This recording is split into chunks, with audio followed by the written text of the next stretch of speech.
We are talking about research and data and how collecting data establishes the foundation for the relevance of our research study. And right now I'm moving through that first line, obtaining units to study. How do we obtain the units of analysis, what we in statistics call the units of analysis? How do we obtain those units for our study? In the last video, I talked about the population, who we would like to answer the research question for, and that's the target population. I talked about a smaller population that's accessible, but that we probably, even though they're accessible, don't have enough resources to access everyone in that accessible population. And so now we need to talk about, okay, if we're going to do this study, who do we obtain and how do we obtain the units for our study? So that's where we come into the concept of the sample.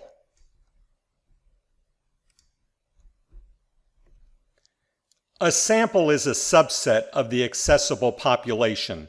Subset just means a part of, a little bit of, or it could be a big bit of.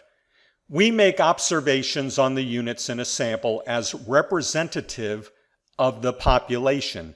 That is, we want to study individuals that look like our population. The method used to obtain the sample, which is known as sampling, is a primary determinant in how well the sample actually represents the population. So the goal here is for us to do a research study on a sample that looks like the population. Now, which population, you may ask, the target or the accessible? Well, the fact is that the accessible population may not be very representative of the target population. It might have peculiarities.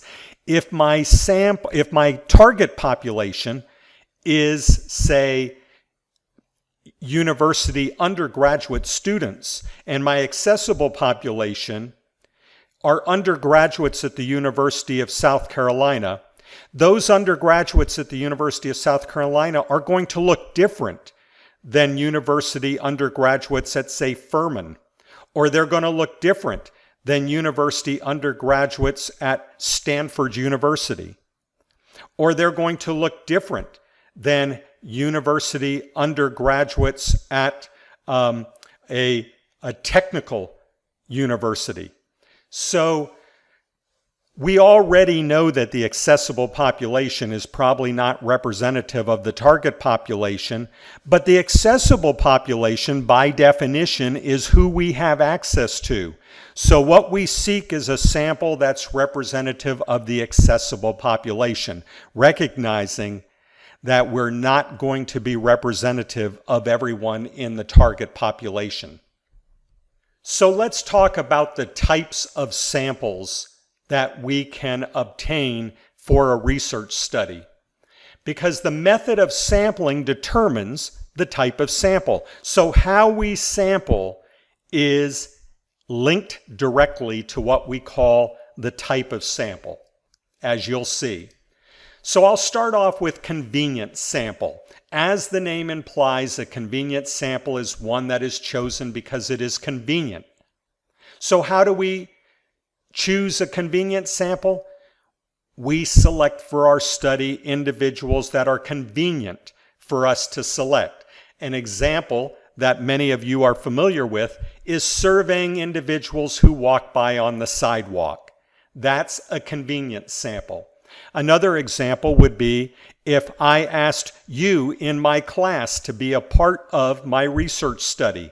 I'm doing that because you are members of my class, so you would be convenient to use in a research study.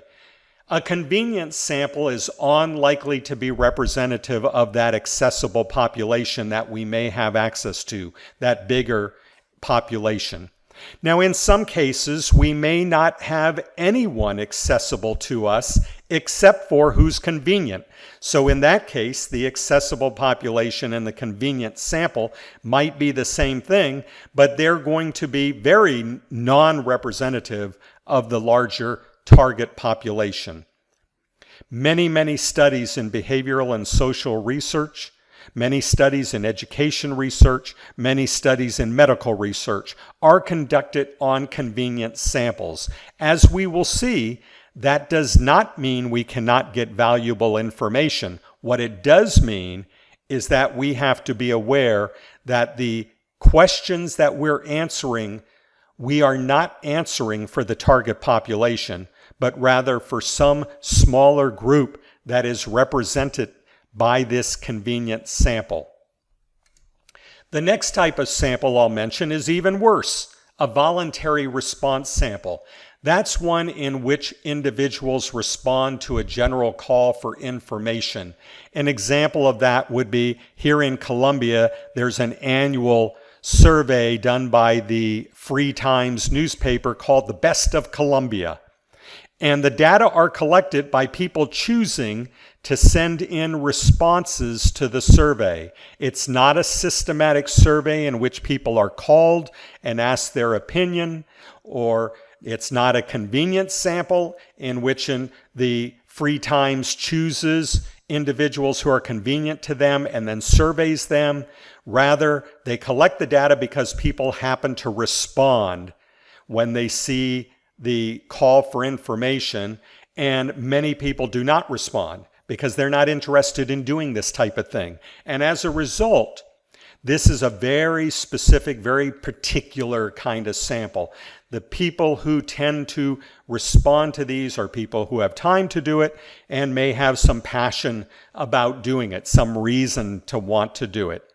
I know that when I go to restaurants during this period of time when the Free Times is collecting data, restaurants will have signs up saying, "Please vote for us in the Best of Columbia survey."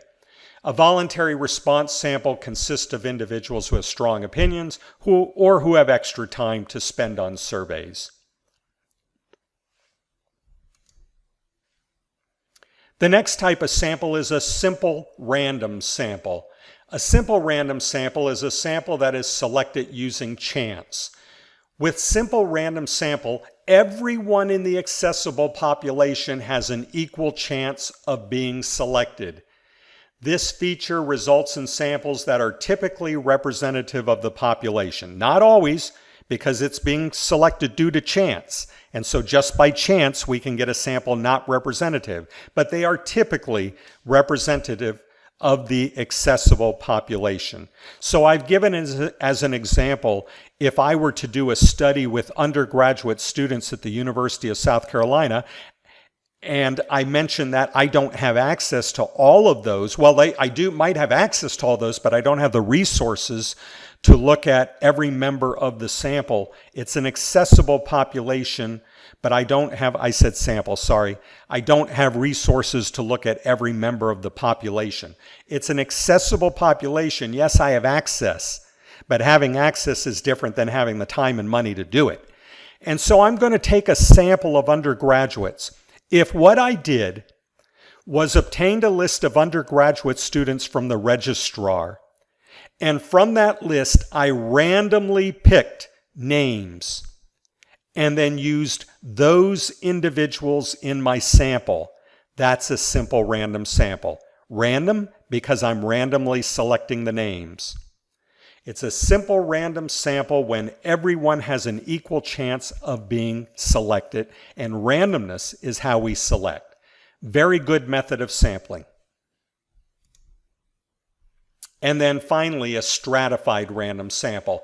This is formed by dividing the accessible population into groups and then selecting a random sample from each group. For example, suppose in my undergraduate example, I divided my list of undergraduate students into freshmen, sophomore, juniors, seniors, and then took 25 of each at random. That would be a stratified random sample. I'm stratifying by breaking up the accessible population before I take my sample. So I'm stratifying by breaking into freshman, sophomore, junior, senior. Then I'm taking 25 or whatever number from each. This type of sample guarantees that subgroups are representative of the population, and the sample is typically representative of the population in other ways as well, things I have not considered, like race and gender. So if I divide it on class standing, freshman, sophomore, junior, senior, but did not take into account gender, I'm still likely, through the random nature, going to have both males and females in my sample. I'm still likely to have Caucasians and African Americans in my sample. So stratifying guarantees that those subgroups will be represented, and randomness helps us be fairly confident that we will represent other variables that in our sample as well, variables that exist in our larger accessible population. So those are the different types of samples. We'll continue the topic of sampling in the next video.